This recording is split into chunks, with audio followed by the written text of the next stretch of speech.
Breaking news చూస్తున్నాం. తెలంగాణలో సర్పంచ్ ఎన్నికలు ఇక ఇప్పట్లో లేనట్టు మీరంతా చాలా ఉత్కంఠగా ఎదురు చూశారు కదా.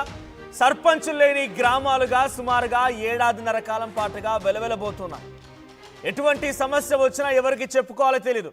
ఊర్లో పెద్దదిక్కుగా ఓ వ్యక్తి ఉంటే ఆయనకి వెళ్ళి చెప్తే అటో ఇటో సమస్య తీర్చేవాడు. ఓ పెన్షన్ వస్తలేదనో, ఇందిరా మిల్లకు సంబంధించి అప్లికేషన్ గురించో ఇంకేదో ఏ సమస్య అయినా కూడా ఓ పెద్దదిక్కుగా వెళ్ళి చెప్తే ఇంటి ముందు కరెంటు బల్బ్ వెలుగుతలేదని కూడా చెప్పినా కూడా ఓ సమస్య పరిష్కారం అయ్యేదో, లేకుంటే కనీసం చెప్పుకునే నాదుడైనా ఉండేవాడు.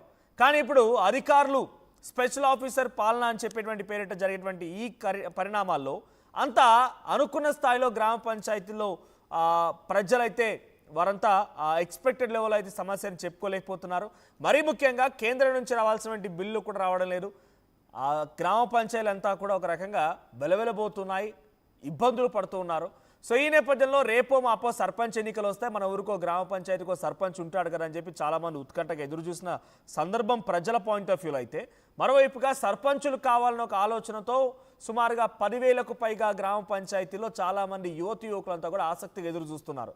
పోటీ చేస్తాం, మాకు చాలా ఈసారి ప్రజలు పట్టం కడతారు, మేము గెలుస్తామని ఒక ఆశాభావం వ్యక్తం చేశారు. కానీ మీ ఆశకి మళ్ళీ అడియాశ అయినట్టే భంగపాటు తప్పలేదు. తెలంగాణలో ఇప్పుడు సర్పంచ్ ఎన్నికలు పెట్టలేమంటూ ప్రభుత్వం మరోసారి కోర్టుకు వెళ్తోందట. ఈ నిర్వహణకు మరికొంత సమయం కావాలని అడుగుతోందట తెలంగాణ ప్రభుత్వం. రాష్ట్రపతి గవర్నర్ దగ్గర రిజర్వేషన్ బిల్లు పెండింగ్లో ఉన్న నేపథ్యంలో ఎన్నికలకి వెళ్ళలేకపోతున్నామని చెప్తుందట ప్రభుత్వం. రాష్ట్రపతి గవర్నర్ నుంచి అనుకూల నిర్ణయం వస్తుందనే భావనలో ఉన్నారట. అయితే సెప్టెంబర్ లోపు ఎన్నికలు నిర్వహిస్తామని ప్రభుత్వం చెబుతున్నా మరింతగా లేట్ అయ్యే అవకాశం కనబడుతోంది. ఎస్, మా ప్రతినిధి మధు కూడా సిద్ధంగా ఉన్నారు. మధు, సర్పంచ్ ఎన్నికలు లేనట్టేనే ఇక రోజు రోజుకి గడువు పెరుగుతూ పోతోంది. ఇకనైనా కోర్టు ఇన్వాల్వ్మెంట్తో సెప్టెంబర్ 31 కల్లా సర్పంచ్ లేదా ఎంపీటీసీ జెడ్పీటీసీ స్థానిక ఎన్నికలకు ఒక శంఖారావం పూరించబోతుందని ఒక నమ్మకం అయితే ఏర్పడింది. కానీ అంతలోనే మళ్ళీ కోర్టుకు వెళ్తాం, మాకు ఇంకా రిజర్వేషన్ రాలేదు అనేటువంటి ఒక మాటను చెప్తూ ఉన్నారు. ఆర్డినెన్స్లు వచ్చాయి, కాంగ్రెస్ పార్టీ సంబరాలు చేసుకుంటోంది.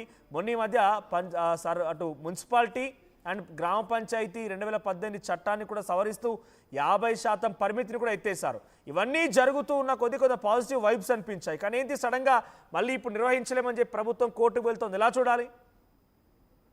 ఎగ్జాక్ట్లీ, మొన్న 2 రోజుల క్రితం అసెంబ్లీ సమావేశాల సందర్భంగా ఇద్దరు మంత్రులు, ఒకరు కోమటిరెడ్డి వెంకటరెడ్డి, మరొక మంత్రి పొన్నం ప్రభాకర్ ఏమో వారం రోజుల్లో ఎన్నికల షెడ్యూల్ వస్తుంది, సెప్టెంబర్ 30 లోపలనే ఎన్నికల ప్రక్రియ కంప్లీట్ చేస్తామన్నారు. ఎందుకంటే హైకోర్టు తీర్పు ఉంది, సెప్టెంబర్ 30 లోపల స్థానిక సంస్థల ఎన్నికలు నిర్వహించాలనేటువంటిది. సో ఈ అంశంపైనే ఆల్రెడీ 2 బిల్లులు పాస్ చేసి, ఒకటి రాజకీయ పరమైనటువంటి రిజర్వేషన్ బిల్లు, మరొకటేమో విద్యా ఉపాధికి సంబంధించినటువంటి బిల్లులు ఆమోదించి రాష్ట్రపతి దగ్గర పెండింగ్ ఉన్నటువంటి విషయం మనందరికీ తెలిసింది. కేంద్రానికి పంపిన తర్వాత అది డిలే అవుతుందని తెలిసి ఆర్డినెన్స్ తీసుకొచ్చారు. 2018కి సంబంధించినటువంటి ఏదైతే మున్సిపల్ చట్టం ఉందో 285A సంబంధించినటువంటిది, దాన్ని సవరించడానికి క్యాప్ ఎత్తేయడానికి, స్థానిక సంస్థలో రిజర్వేషన్ కల్పించడానికి ఆర్డినెన్స్ తీసుకొచ్చి గవర్నర్కి పంపారు. అది గవర్నర్ దగ్గర పెండింగ్ ఉంది.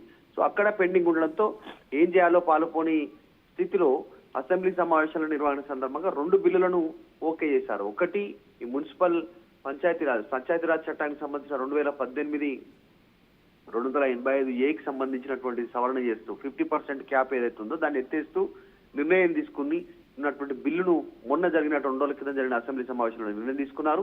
తర్వాత మరొకటి పంచాయతీరాజ్ సంబంధించినటువంటి మున్సిపల్ కి సంబంధించిన శాఖకు సంబంధించినటువంటి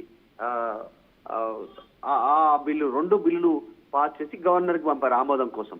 అవి కూడా ప్రస్తుతం గవర్నర్ దగ్గర పెండింగ్ ఉన్నాయి అవి కూడా. సో ఏం చేయాలో పాలుపోని స్థితిలో ప్రభుత్వం ఉంది. ఎందుకంటే గవర్నరు రాష్ట్ర ప్రభుత్వము అసెంబ్లీలో చట్టంగా బిల్లులు చేసి పంపినటువంటి 2 బిల్లులకు సంబంధించి న్యాయపరమైనటువంటి సలహాల కోసం ఆయన కూడా లీగల్ ఎక్స్పర్ట్స్ ని ఆశ్రయించారు.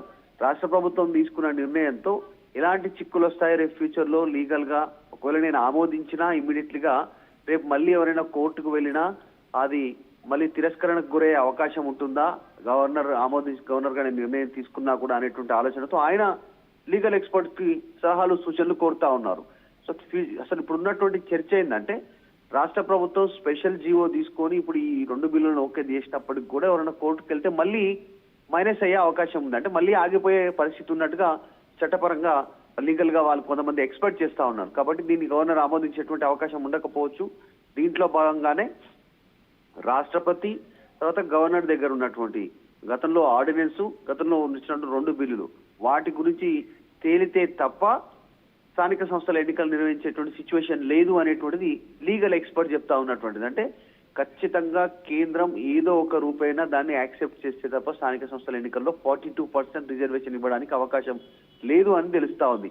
దాంట్లో భాగంగానే ఈ సెప్టెంబర్ 30 లోపల హైకోర్టు చెప్పింది కాబట్టి హైకోర్టును ప్రభుత్వం ఆశ్రయించడానికి హైకోర్టుకు మళ్ళీ ప్రభుత్వం వెళ్లి గడువు కోరనున్నట్టుగా తెలుస్తా ఉంది. బిల్లులను కేంద్రానికి పంపాం, ఆర్డినెన్స్ గవర్నర్ దగ్గర ఉంది, సో వాటి అంశం తేలేంత వరకు కాస్త గడువు ఇవ్వండి అనేటువంటిది. అంటే సెప్టెంబర్ 30 కాదు, అక్టోబర్, నవంబర్ చివరి వరకు ఇంకొక 2 నెలల సమయం ఇవ్వాలి అని రాష్ట్ర ప్రభుత్వము హైకోర్టును కోరేటువంటి అవకాశం ఉంది.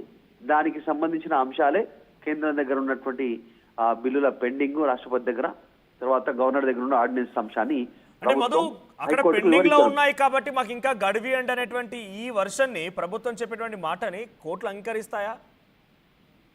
ఖచ్చితంగా, ఎందుకంటే 42% రిజర్వేషన్ ఇద్దాం అనుకున్నాం, మనం చట్టపరంగా అన్ని నిర్ణయాలు తీసుకున్నాము, చట్టసభలో ఆమోదింపజేసుకున్నాము, ఆ బిల్లులను కేంద్రానికి పంపించాం. కేంద్రం ఇంకా గడువు ఏదో ఒకటి అంశం తేల్చాల్సి ఉంది దానికి. ఎందుకంటే మొన్న చెప్పారు 90 డేస్, 90 రోజుల వ్యవధిలో ఎస్ఆర్ నో చెప్పాలి. దాని తర్వాత సో కేంద్రం అయినా సరే, గవర్నర్ అయినా సరే, రాష్ట్రపతి అయినా సరే అది తేలేంత వరకు గడువు ఇవ్వాలని రాష్ట్ర ప్రభుత్వం హైకోర్టును ఆశ్రయించనున్నట్టుగా తెలుస్తా ఉంది.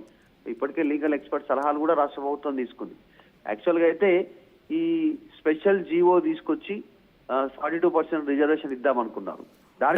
ఇది ఒక రకంగా రిక్వెస్టా, లేకపోతే కోర్టు దగ్గరికి వెళ్ళిన తర్వాత గవర్నర్ అండ్ రాష్ట్రపతి మీద కంప్లైంట్ అనుకోవాలి? ఎందుకంటే వాళ్ళు పెండింగ్ లో ఉంచారు కాబట్టి మేము పెట్టలేకపోతున్నాం అనేది అని ఒక కారణంగా, ఒక బూచిగా గవర్నర్ అండ్ రాష్ట్రపతి మీద కంప్లైంట్ గా భావించాలా, లేకపోతే రిక్వెస్టా? యాక్చువల్ గా అయితే వీళ్ళు అది తేలేంత వరకు కాస్త గడువు ఇవ్వాలని మాత్రమే కోరే అవకాశం ఉంది. కంప్లైంట్ చేసేటువంటి అధికారం ప్రభుత్వం దగ్గర కూడా లేదు. ఎందుకంటే చట్టపరమైనటువంటి ఇబ్బందులు వచ్చే పరిస్థితి ఉంది, ఫ్యూచర్ లీగల్ సీక్వెన్సెస్ ఎదురయ్యే పరిస్థితి ఉంది. కాబట్టి గవర్నర్ గాని, రాష్ట్రపతి గాని నిర్ణయం తీసుకోలేకపోతా ఉన్నారు. బీసీ సంఘాలు, ప్రతిపక్షాలు చెప్తా ఉన్నటువంటి మొదటి నుంచి ఒకటి బీసీలను కాంగ్రెస్ మోసం చేస్తా ఉంది. కాబట్టి ఈ అంశంలో కేంద్రం కూడా కరెక్ట్ గా నిర్ణయం తీసుకోలేకపోతుంది, రాష్ట్రపతి గాని, గవర్నర్ గాని. ఎందుకంటే ఏకైక మార్గం 42% రిజర్వేషన్ ఇవ్వాలన్నా, 50% క్యాప్ ఎత్తివేయాలన్నా 9th షెడ్యూల్లో చేర్చాలి, రాజ్యాంగం మార్చాలి, కేంద్రం నిర్ణయం తీసుకోవాల్సినటువంటి సిచ్యువేషన్ ఉంటుంది, కేంద్రం అమెండ్మెంట్ చేయాల్సినటువంటి అవసరం ఉంది. అది ఒక్కటే ఏకైక మార్గం. 42% రిజర్వేషన్ చట్టబద్ధంగా కల్పించాలి విద్యా, ఉపాధి, రాజకీయ సంబంధించినటువంటి అంశంలో. ఇంకా ఏ మార్గం ఎంచుకున్నా అదంతా బీసీలను మోసం చేసేటువంటి, పబ్బం గడుపుకునేటువంటి ప్రయత్నమే కాంగ్రెస్ చేస్తా ఉంది అనేటువంటి ప్రతిపక్షాలు, బీసీ సంఘాలు చెప్తా ఉన్నారు. కాబట్టి ఆ అంశం ఆధారంగానే ఎన్నికలకు వెళ్ళాలి. అంటే ఇంకాస్త సమయం అయినా కేంద్రం ఒప్పుకుంటే తప్ప స్థానిక సంస్థల్లో 42% వచ్చే అవకాశం లేదు. చట్టబద్ధంగా రాష్ట్ర ప్రభుత్వం ఇవ్వడానికి సిద్ధంగా ముందుకు వచ్చినా అది కోర్టు ముందు నిలిచే పరిస్థితి లేదు. కాబట్టి కోర్టుని అభ్యర్థించనున్నారు వీళ్ళు. మాకు కాస్త గడువు కావాలి అని రాష్ట్ర ప్రభుత్వం నుంచి అనేటువంటి చర్చ అయితే కొనసాగుతుంది. ఇంకా లీగల్ గా అంటే న్యాయపరమైన సలహాలు తీసుకునేటువంటి దాంట్లో కూడా రాష్ట్ర ప్రభుత్వం ఇంకా కూడా ఆలోచన, సంప్రదింపులు చేస్తా ఉంది. ఇంకా పూర్తి స్థాయిలో క్లారిటీ రాలేదు, నిజంగానే పూర్తి స్థాయిలో వాయిదా పడతాయా లేదా అనేది. ఎందుకంటే 2 మంత్రులు ఆల్రెడీ ఓపెన్ గా చెప్పారు, నోటిఫికేషన్ వస్తుంది త్వరలోనే ఎన్నికలు నిర్వహించబోతున్నాం అనేటువంటిది. సో అధికారిక ప్రకటన వచ్చేంత వరకు కాస్త ఎదురు చూడాల్సినటువంటి అవసరం ఉంది. ప్రస్తుతానికి మాత్రం గవర్నర్ దగ్గర పెండింగ్ ఉంది, మొన్న చేసినటువంటి 2 బిల్లులు కూడా ఆమోదింపజేసుకోవడానికి. కాబట్టి ప్రభుత్వం ప్రత్యామ్నాయ మార్గాలపైన దృష్టి పెడుతున్నట్టుగా తెలుస్తా ఉంది. దాంట్లో భాగంగానే హైకోర్టు గడువు అడగాలనే ఆలోచన చేస్తున్నట్టుగా తెలుస్తుంది. Right, thank you Madhu. So మొత్తమైన సర్పంచ్ ఎన్నికలకి మరింత ఆలస్యం అవకాశం ఉంది. సెప్టెంబర్ లోపుగా సర్పంచ్ ఎన్నికలు అయిపోతాయని చెప్పి అంతా భావించారు. సర్పంచ్ ఎన్నికలని కాదు కానీ స్థానిక ఎన్నికల్లో ఎంపీటీసీ, జెడ్పీటీసీ లేదా సర్పంచ్ ఏదో ఒక ఎన్నికైతే ముందు పడే అవకాశం అని చెప్పి అంతా భావించారు. కానీ రిజర్వేషన్ల ప్రక్రియ ఇంకా ఏ రకంగా తేలకపోవడంతో, అది ఇంకా పెండింగ్లో ఉండడంతోనే ప్రభుత్వం మరోసారి కోర్టుకు వెళ్ళాలనుకుంటోంది. కోర్టుకు వెళ్ళి కోర్టు రిక్వెస్ట్ చేయాలనుకుంటోంది. ఈ రిజర్వేషన్ల ప్రక్రియ ఇంకా పూర్తి కాలేదు కాబట్టి సర్పంచ్ ఎన్నికలకు వెళ్ళలేకపోతున్నామన్న రకంగా మరోసారి రిక్వెస్ట్ చేయబోతోంది. సో మీ అభిప్రాయం ఏంటి? పదే సర్పంచ్ ఎన్నికలు ఆలస్యం వెనుక ఎటువంటి పరిణామాలు ఉండే అవకాశం ఉంది? సో క్షేత్రస్థాయిలో గ్రామ పంచాయతీల పరిధిలో మీరు ఎదుర్కొంటున్న సమస్యలు ఏంటి? కామెంట్ చేసే ప్రయత్నం చేయండి. సో నిజంగా సర్పంచ్ ఎన్నికలు ఈ నెలలో లేదా వచ్చే నెలలో ఎప్పుడైనా ఈ 2-3 నెలల్లో వస్తే మీ ఓటు ఎవరికి, మీరెవరికి సపోర్ట్ చేస్తారో కూడా కామెంట్ చేయండి.